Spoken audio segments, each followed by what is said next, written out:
ఎదుటి వ్యక్తి మరి నీ భర్త అవ్వచ్చు, నీ చెల్లి అవ్వచ్చు, మీ అక్క అవ్వచ్చు, నీ తోటి స్నేహితులు అవ్వచ్చు, నీ బంధువులు అవ్వచ్చు. వారు మంచివారు కాదు అనేటువంటి ఆ ముద్ర నీలో ఉన్నంత కాలము కూడా, వారు చెడ్డవారు అని నీ మనసులో అనుకున్నంత కాలము కూడా వారిని కూర్చున్న ఆవేదన, ఆవేశము, ఆక్రోశము నీలో ఎక్కువ అవుతూ ఉంటుంది. ఒక రోజున భార్యాభర్తలు పని చేసుకుంటూ ఉంటే భార్య తన భర్త గారిని పిలిచి వాళ్ళ యొక్క గ్లాస్ విండోలో నుంచి ఒక దృశ్యాన్ని చూపించిందంట. చూడండి, పొరుగింట్లో ఆ బాల్కనీలో వాషింగ్ మెషిన్ పెట్టారు. ఆ వాషింగ్ మిషన్ చూడండి ఎంత మురిగ్గా ఉందో, మన ఇంట్లో ఉన్న వాషింగ్ మిషన్ చూడండి ఎంత తెల్లగా ఉందో, మనం ఎంత నీట్గా క్లీన్గా నేను పెట్టుకుంటున్నాను. ఎదురింటి ఆంటీకి అస్సలు జ్ఞానం లేదు, బద్ధకం ఎక్కువైపోయింది, ఎంత మురికిగా ఉందో. వాళ్ళు కొని కూడా ఎక్కువ రోజులు అవ్వట్లేదండి, మనం కొన్న తర్వాతనే వాషింగ్ మిషన్ వాళ్ళు కొన్నారండి. కానీ మంది చూడండి ఎంత బాగుందో, వాళ్ళ వాషింగ్ మిషన్ చూడండి ఎంత మురికి పట్టిపోయి చండాలంగా ఉందో అని భర్తతో చెప్తూ ఉన్నదంట.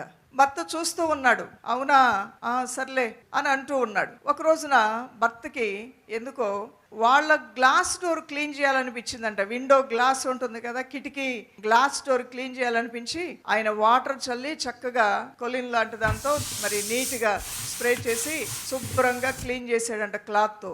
అప్పుడు వాళ్ళ విండో దగదగ మెరిసిపోతున్నట్టుగా క్లీన్గా కనబడుతుంది. ఆయన క్లీన్ చేసి కూర్చున్నాడు అక్కడ చైర్లో. భార్య వచ్చింది, ఆ క్లీన్గా ఉన్న అద్దాల్లో నుండి అవతల బాల్కనీలో ఆంటీ గారి యొక్క వాషింగ్ మిషన్ చూస్తూ ఒక గావు కేక పెట్టిందంట. ఆ గావు కేకకి చైర్లో కూర్చున్న భర్త గారు లేచి నిలబడ్డారు. ఏంటి, ఏమైంది అన్నారు. ఏమండి చూసారా, మురికి వాషింగ్ మిషన్ మార్చేసి ఆంటీ గారు కొత్త వాషింగ్ మిషన్ తెచ్చుకున్నారు, ఈరోజు తలతలా మెరిసిపోతుందంటే. పిచ్చిదానా, అది కాదే తలతలా మెరుస్తుంది, మన గ్లాసును క్లీన్ చేశానే నేను అన్నాడంట.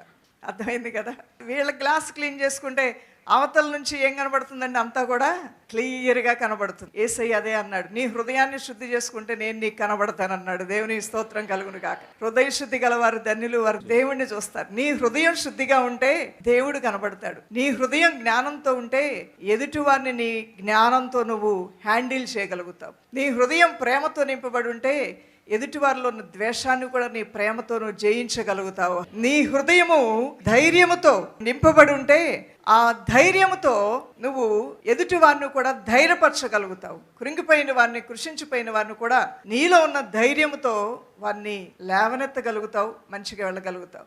మన గ్లాసులు మనం క్లీన్ చేసుకోవాలి. యేసు ప్రభు వారు కూడా అదే అన్నారు. నీ కళ్ళల్లో దూలం ఉంది, వాళ్ళ కంట్లో నలిసే ఉంది అంటున్నాడు. నీ హృదయాన్ని, నీ తలంపులు, నీ ఆలోచనలన్నింటినీ కూడా ఎవ్రీడే ఎంపవర్ చేసుకో, శక్తితో నింపుకో, జ్ఞానంతో నింపుకో, ధైర్యంతో నింపుకో, వివేకంతో నింపుకో. నీ యొక్క ఆత్మీయ పరిపక్వత చెందాలి, మనము పరిపూర్ణులమే అవ్వాలి అనేది దేవుని యొక్క ప్రధానమైన ఉద్దేశమైనది.